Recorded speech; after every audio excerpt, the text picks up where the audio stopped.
Oliverdian, the name under which Utah officials are now prosecuting him, arrived back in Utah after being extradited from Scotland, where he is reportedly accused of other crimes.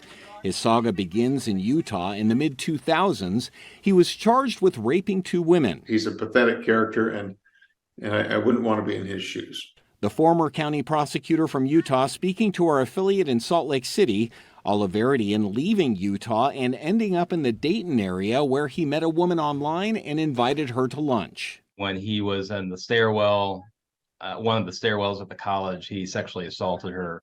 Found guilty of sexual imposition and public indecency, Oliverdian received a 3-month suspended sentence and moved to Rhode Island, where he emerged on the scene as an advocate for child welfare reform.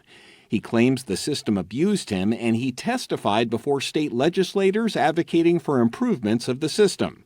That is, until Rhode Island authorities discovered he failed to register as a sex offender.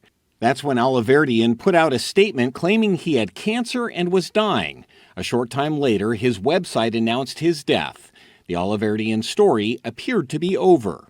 That's when a federal indictment shows that he ended up in Scotland, attempting to evade prosecution in the U.S. After years of attempted extradition, the Scottish courts agreed and they sent Oliverdian back to Utah. The victims of the alleged assaults out in Utah will have an opportunity at justice. I feel like our own victims will have a sense of continued justice for the person that has assaulted them or treated them poorly. Will continue to be held accountable for things that he's doing to other individuals. And so I am glad that he's back. Yeah, the UK tabloids just ate up this story of the American who had allegedly faked his death and then moved to Scotland.